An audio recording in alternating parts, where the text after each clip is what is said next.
What is up, Ninja? Ojo over here from Player Essence, and welcome to another Nintendo Switch and gaming news video. We are back. I want to first and foremost say thank you to all my supporters out there. Thank you to all the subscribers. We're doing very good on the channel, and I'm really blessed and happy to have all of you guys come and watch my videos every day. So with that out of the way, let's go ahead and get right into today's news. So Splatoon 2 update is out now. This is version 2.0.1. Yes, this is the great Zapfish version of the game. So Nintendo has issued another update for Splatoon 2. The latest patch, version 2.0.1, is now available for download. Now today's update tackles one particular problem like I alluded to. After version 2.0 debuted just recently, an issue popped up with the great Zapfish where it disappeared, like it wasn't appearing in the Inkopolis Square once the necessary conditions have been met for it to be there. Now today's patch fixes that, so many of you guys should see the great old Zapfish out there roaming around once again. And yeah, this is something that I probably think they were like testing everything.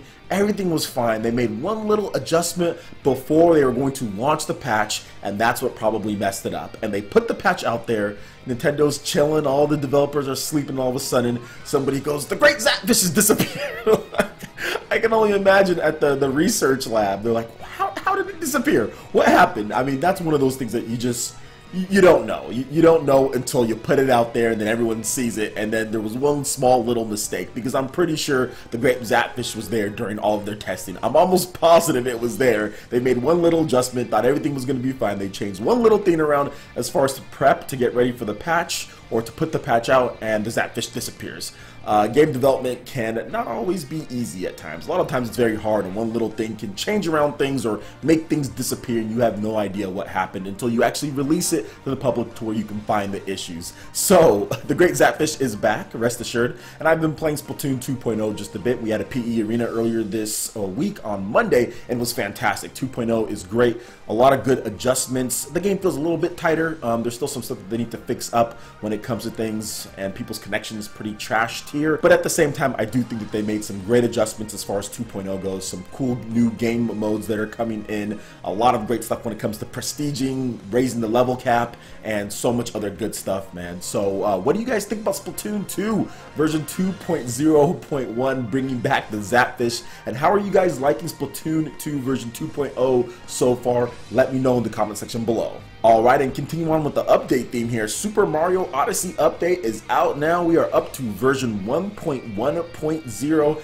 and similar to Splatoon, not really a lot of big changes or fixes as far as the most recent patch. Now, following the day one update, there is another patch that has just went live. The game is now at version 1.1.0, and Nintendo's patch notes state that Korean language is now supported, and no other adjustments have been implemented to Super Mario Odyssey because it runs good, it looks good, it plays good, and it's an amazing experience. One of the best 3D platformers I have ever played. I am thoroughly happy and enjoyed with Super Mario Odyssey. I played it for around 20-something hours or so and pretty much got all of my fulfillment out of the game, collecting all the stars as much as I could while I was on the level. I haven't went back and replayed a lot of the different stuff. I've just been at the end game for a little bit, and I haven't really went back to it just because more games have been coming out and coming out. But I think Super Mario Odyssey is going to be one of those games that I go back to like a year or 2 years from now. You know, I'm going to go back to it. I'm going to get everything. I just haven't done everything at this point. I did that with Super Mario Galaxy. Super Mario Galaxy 1 and 2. I beat it, and then after the end game stuff, I waited for a while. I waited like a year or so in between, went through, got everything, you know, just random times. So I'm pretty sure I'm going to do that with Super Mario Odyssey, and that's kind of what I do with all the 3D Mario games, just Mario games in general. Even the 2D Mario games, I do that with New Super Mario Bros. And all of that. So I'm having a blast with the game. It's obviously fantastic. If you haven't picked it up, go pick it up.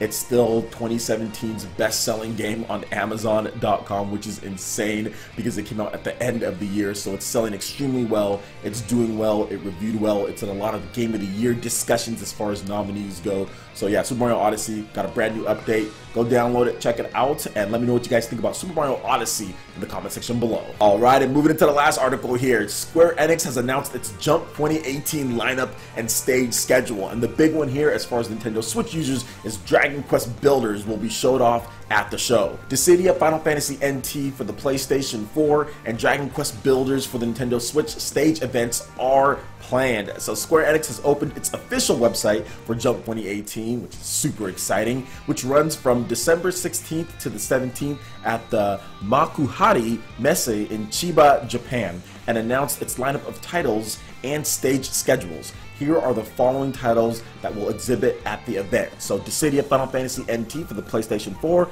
it'll be playable, it'll have a new trailer and a stage. Dragon Quest Builders for the Nintendo Switch, it'll be playable, brand new trailer and stage show. Dragon Quest Rivals for the iOS and Android, that will have a trailer and stage. Dragon Quest X Online for the Wii U, PC, PS4, and Nintendo Switch will have a stage show. Hoshi no Dragon Quest for the iOS and Android will have a special trailer and a stage show. Secret of Mana, the remake for the PlayStation 4, PS Vita, and PC will have just a trailer. And Dragon Quest Scam Bowers for the arcade will be playable, trailer, and have a stage show. So I do want to focus on Dragon Quest Builders. That will be on December 16th.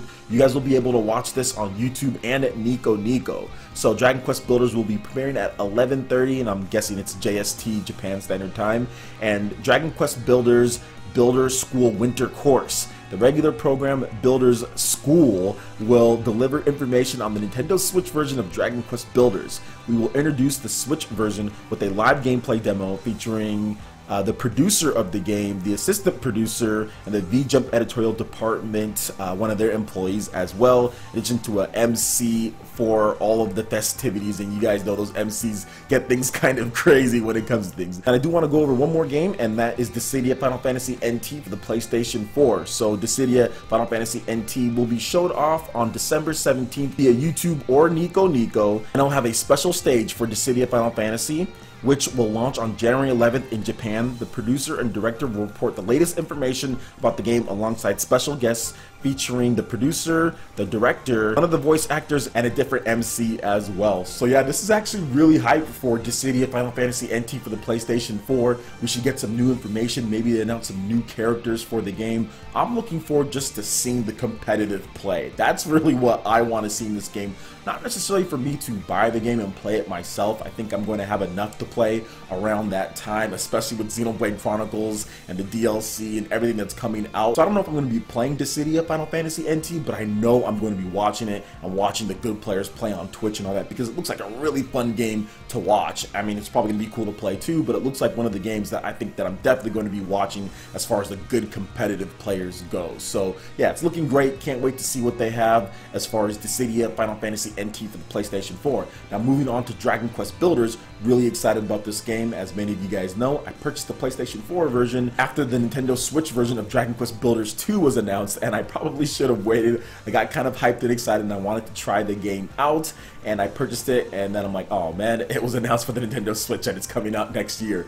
But it's all good. I'll buy the game again. I'm definitely double dipping when it comes to Dragon Quest Builders. I stopped playing the PlayStation 4 version and the Nintendo Switch version. Anywhere you want for that type of action Minecraft style game is going to be perfect. If you have not checked out Dragon Quest Builders, I highly suggest watching one of my gameplay videos. I know one of my live streams froze, but it played for at least an hour before it froze. So check out that video there. I'm definitely a noob when it comes to the Minecraft style, Dragon Quest Builders style of gameplay, but I think I handled it okay, and it was a lot of fun. I think it's going to be a great game for the Nintendo Switch, so definitely tune in for that, guys. That's a big game coming to Nintendo Switch. A lot of people have slept on Dragon Quest Builders on the PlayStation 4, and I think that it has a potential to do even better on the Nintendo Switch because of the nature of the game, and I know in Japan they're going to be hyped for that, because Dragon Quest Builders actually sold really well across the PS Vita when it launched back, I think in like 2015 or something like that. It did well on the PS Vita. Now you're going to get a Switch version here. So what do you guys think about Dragon Quest Builders in addition to the lineup here, Dissidia Final Fantasy NT? I would love to hear you guys' thoughts in the comment section below. Alright Ninja, that wraps it up for this video here. Go ahead and check out the links in the description below.